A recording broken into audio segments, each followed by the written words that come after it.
Hi, it's your $2 Tuesday movie critic here with another review. This time I wanted to do a final overview of the Oscars for 2025, and not just the Oscars, but the entire award season. I have to admit, I did not watch any of the award shows. I usually don't. Sometimes I used to watch the Golden Globes, and I have seen the SAGs before, but yeah, it's not really my thing, so I didn't really stay with it. The reason I liked the Oscars was because it specifically celebrated movies and good movies. And I know they want to say a variety of the different types of movies, and I'm all for that. But I still want them to be good movies. Like, even though I didn't like the substance, it was a good movie. I'm sure there are other people that like the horror and the gore. I am not one of those people. But Anora was not a movie to me. It could have been a movie short, perhaps. But even with that, there wasn't much to it. A complete unknown. I didn't really care for it, but like I said, I know there were a lot of Bob Dylan fans that probably would have, or people that didn't like Bob Dylan, which probably would have liked it too, honestly. So I just like folk music because in a way, it was a homage to folk music and people like Pete Seeger, who some of us have never heard of, even though we've heard of his music. Because didn't even know his name before that movie, but I had sung his songs plenty of times. So, yes, there are movies that I know that I wouldn't necessarily like, that are still good movies and that someone else would like. Like, I don't like scary movies, but there's some people that love them. And that's the only reason they go to the theater. I mean, well, there was a time where I would only go to the movies to see action movies, and I know some people really don't like them. So let me get to it. So I watched Once Upon a Time in Hollywood, the Quentin Tarantino movie. A few people were referencing as at this year's Oscars. Supposedly, this is how the director of Anora discovered Mikey Madison. The movie stars Leonardo DiCaprio as Rick Dalton, Brad Pitt as his stunt double, and Margot Robbie as Sharon Tate. This movie came out in 2019. It is rated R. It is 2 hours and 39 minutes long. I would like to say that it shouldn't have been that long, but there was nothing that I would have taken out. Okay, so it's supposed to be a dramedy, which it was. It takes place in early 1969. That's the setting for it. And initially, I thought it was supposed to be historical fiction, which it is not. There's nothing really real except some of the people that are in the movie, that are depicted rather in the movie, are real people, like Sharon Tate, and Charles Manson, also real person, really creepy person. Okay, so let's keep going.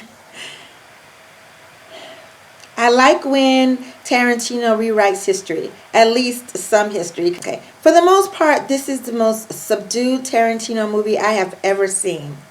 I was truly dreading the ending because I read about what really happened. So when the ending that took a lot of creative liberties came about, I actually loved it. I am a fan of Quentin Tarantino movies, although I have to admit I haven't seen all of them. And I don't say that lightly because I'm usually not a fan of anyone per se.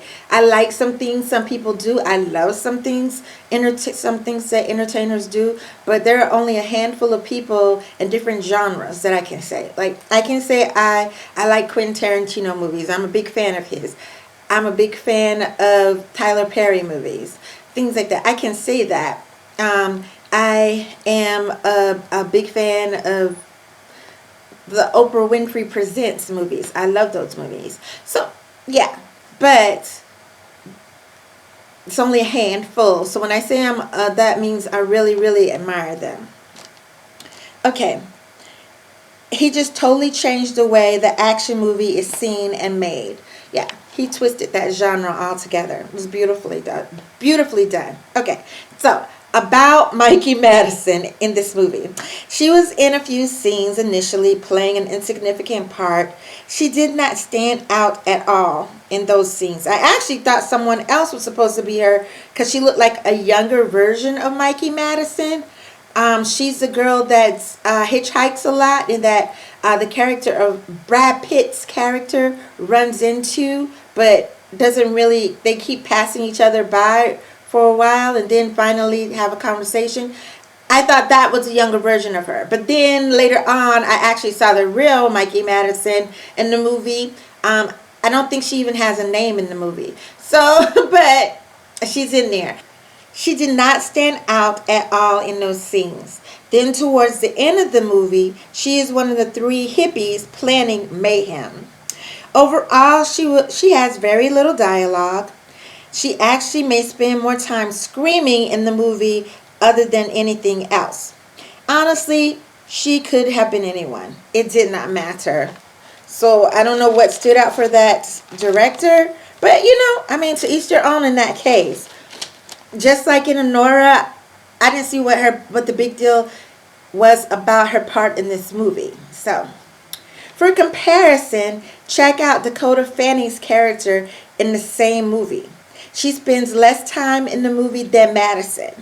She actually only has one scene. I could see her character was the one in charge and unkindly, but was she sadistic or a liar?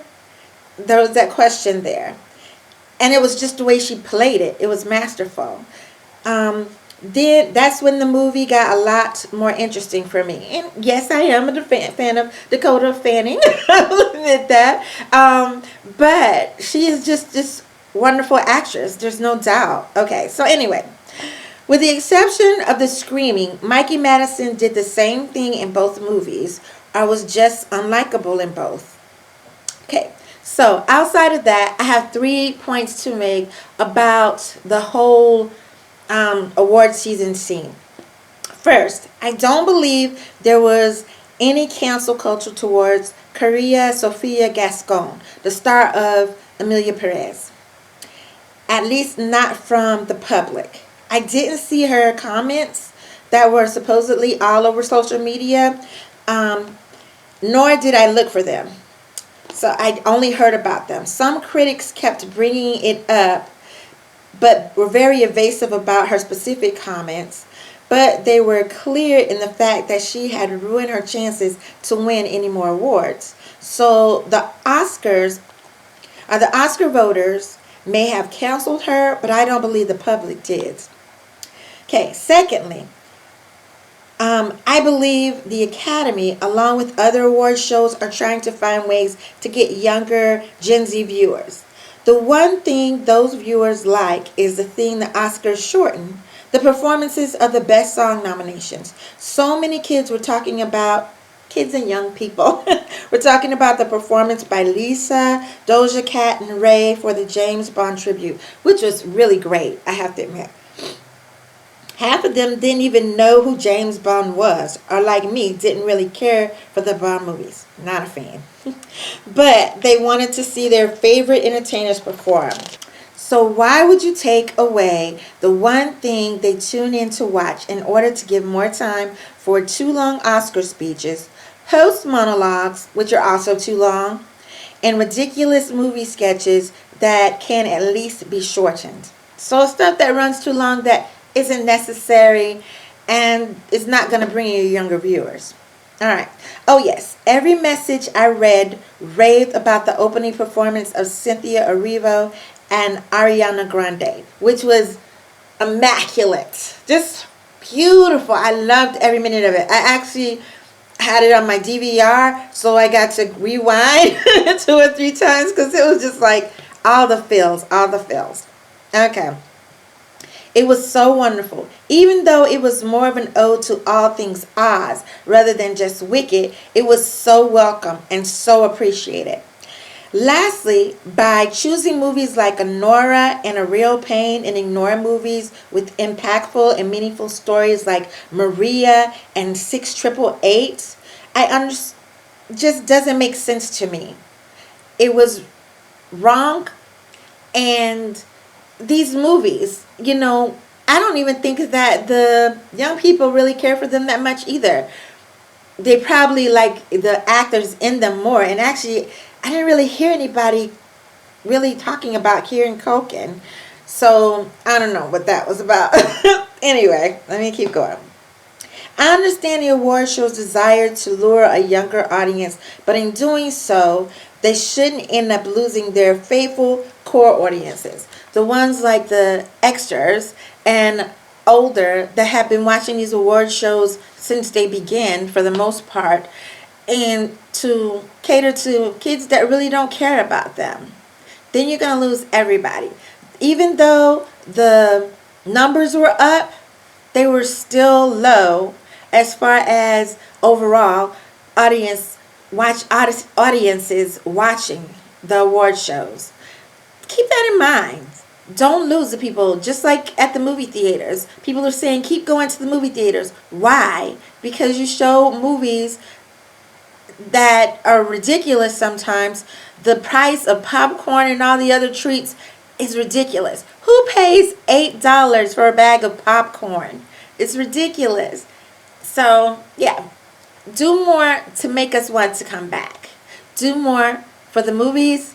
Do more at these award shows. It's not just the young people. You have to keep coming back.